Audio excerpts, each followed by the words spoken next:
guys! It's me, Kusineri!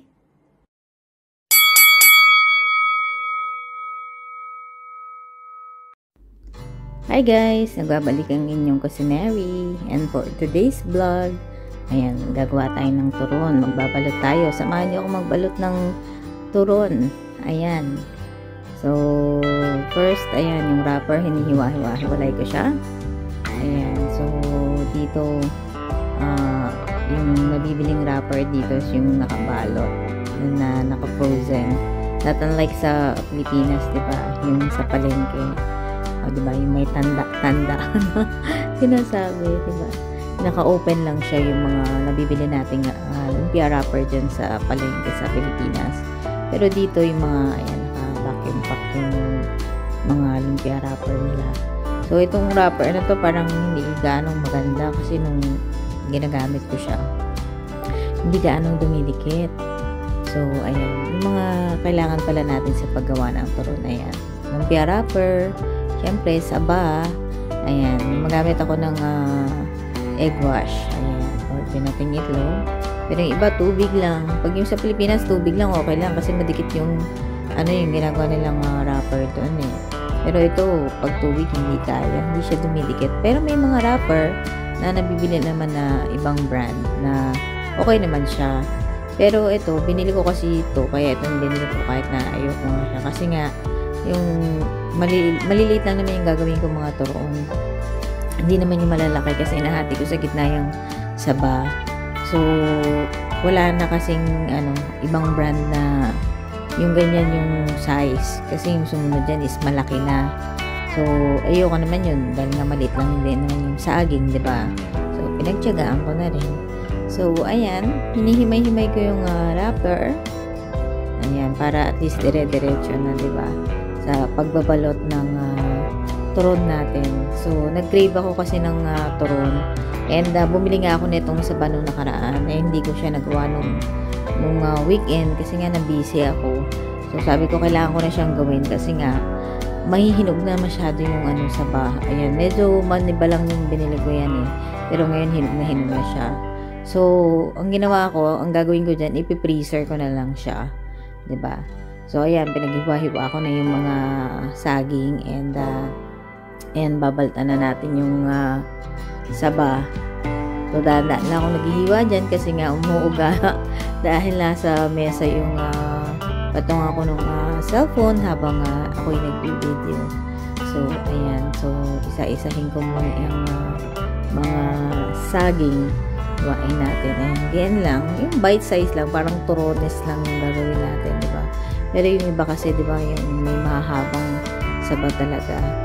So, ayan. Isa sa mga gusto kong pagkain yan, yung turon na yan. So, pag gumagawa ko niyan, hindi naman siya yung maraming asukal yung ginagawa ko. Konting asukal lang yung ginagawa ko.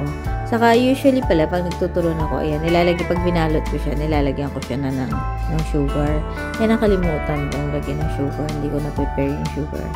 So, ayan, nilagyan ko na lang siya ng sugar nung ipiprito ko siya. So, makikita niyo yun mamaya dyan sa video kong yan. So, for the meantime, tignan niyo muna, ayan, paghihiwa ko kung paano ginagawa yung turon, diba? Napakasimple lang naman ito. So, kahit sino naman is yakang-yakang gawin yung ganitong merienda, diba? Lalo na kung nagkikrave ka. Para hindi ka nabibili, diba? Usually, sa ibang bansa, pag bibili ka, mahal-mahal pa. Di, gumawa ka na lang. Ganon din naman ang ginagawa ko pag may namimiss akong pagkain sa Pilipinas. Ayan, ginagawa ko na lang. Kasi nga, minsan, mas mahal yung tinda nila. Mas mahal pa nga yung Filipino food nga dito, guys, eh. Diba? So, pero ang kinakain ko nga, na lang minsan yung Indian food eh. Yung mga, lang, kasi mas mura siya. Eh, yung mga Filipino food naman na niluluto ko is, nakakain ko naman, diba? Eh, alam naman yung nasa labas ka na nga, yung pa rin ulit yung kakainin mo na, which is naluluto mo naman sa bahay, diba? So, like yung kaldereta, diba? Unless lang pag yung meron sinitinda sila yung mga inihaw, ganyan. So, ayan na, himay-himay ko na yung wrapper nga. So, sisimulan na natin yung pagbabalot. So, ayan. Ayan yung binating itlog. So, pwede rin tubig. Pero itlog yung ginagamit ko nga kasi yung wrapper na yan, medyo hindi madikit. So, ayan. Hindi ako ganong ka-expert sa pagbabalot. Kahit doon sa lumpia may times na hindi pantay-pantay din yung balot ko. Pero ayan, basta mabalot lang, laman tiyan na din yan. O, diba? Daliri ko na lang yung gagamitin ko. Malinis naman ang aking kamay, guys, diba? Pero kung gusto niyo gumamit itong brush para ipangpunas dyan sa wrapper para masarado, pwede naman. Pero ako, kamay lang. Kami lang din naman nakakain niya. Saka nagugas naman ako, guys, ang kamay, diba? So, ayan. Tingnan niyo na lang yung pagbabalot ko, diba? Minsan pa-iba, iniiba ko siya. So, ano lang siya, parang bite size lang yan, yung turon na yan, diba? Pangkain, tingnan nyo, hindi dumidikit, diba? Lalagyan ko ng ng itlog, hindi dumidikit siya. So, hindi siya pangit yung wrapper na yan, Hindi maganda. Gusto ko sana yung pag pa lang, sumasara na, diba? So, ayan, panoorin nyo magbalot ng lumpia. Medyo mahaba-haba ito. O, diba? And make sure na kung mag-crave man kayo niyan, kumain din kayo, diba?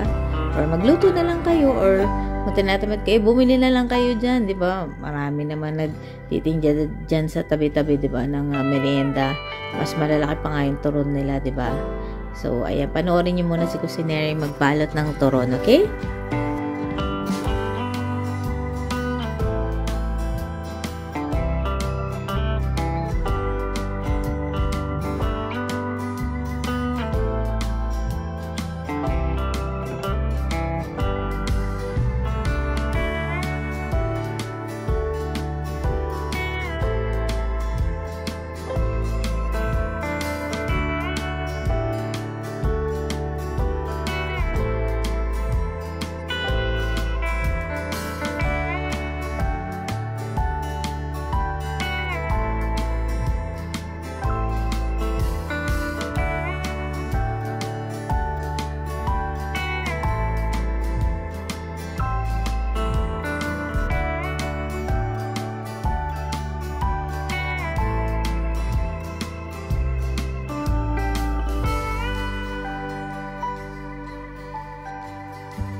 So, ayan guys, malapit na matapos si Kusineri magbalot ng turon. Ayan, o diba sabi ko sa inyo, hindi ka malikit yung wrapper na yan kasi natutuklap, diba? Kaya kailangan ko anuhan ng itlog kasi yung itlog medyo malapot-lapot, diba? So, ayan, tapos na. Iprito na natin.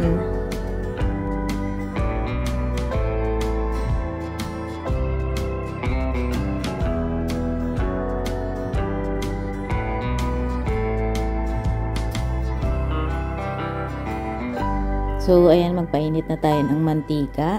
And, ayan, at iprito na natin, diba? So, ayan. So, maglalagay ako dyan ng asukal. Ayan, konti lang yung nilalagay ko asukal kasi ayoko nang masyadong matamis na yung turon niya. Yung sakto lang. So, ayan, bud lang ako. And usually nga, nilalagyan ko siya ng asukal na kapag binalot ko. Kaso nga nakalimutan ko. Kaya, ayan, diyan ko na lang ilalagay yung asukal, diba? Naglagay lang ako ng konti para may tamis, konti naman yung wrapper, diba? Pero, hindi ko masyadong dinadamihan. Saka, konti lang yung pinrito ko dyan kasi ako nga lang yung kakain dahil nasa offshore naman si daddy. So, yung mga bata din ako makain yan. So, parang nag-crave lang ako kaya nagprito ko. Then, yung the rest, nilagay ko siya sa freezer. Binalot ko siya ng cling wrap ng isa-isa para hindi siya didikit. Kasi pag hindi mo siya binalot ng isa-isa, or parang yung may gap na didikit siya kasi syempre mamabasa na yung wrapper, diba? Pag nilagay mo siya sa freezer. Ano yun eh. Same din ang kapag gumagawa ka ng lumpia. Yung lumpiang Shanghai. So, pag gumagawa ako ng tas freezer ko yung iba. Tapos, kinikling wrap ko isa-isa siya para hindi siya didikit-dikit. Doon, kapag nilagay ko na sa freezer, tapos pag dinapros mo, diba? Para hindi masira yung wrapper.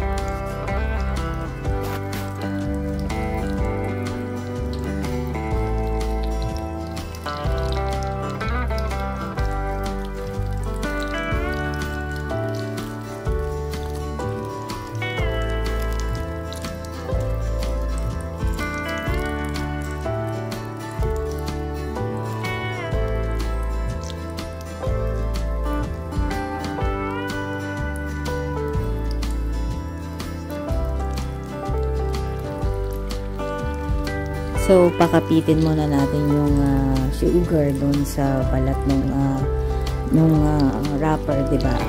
Ayan, parang golden brown natin siya para mas masarap siya, diba? So, ayan, nagkakaramelize na yung asukal na nilagay ko. So, ginaganon-ganon ko na siya. Parang dinidikit ko yung asukal doon sa balat para at least kumapit nga siya, diba? Kasi syempre, ayan. So, ayan, no? Medyo na siya.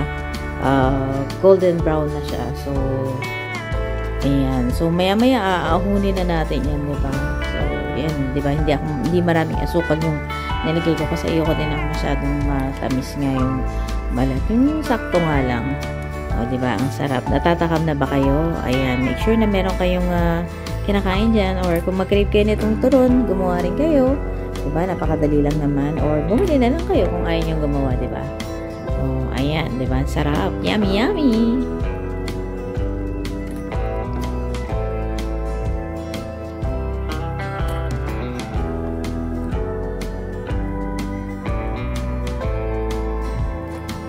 Ayan, luto na guys. So, diba? Sarap. Nakakatakam. Yummy, yummy!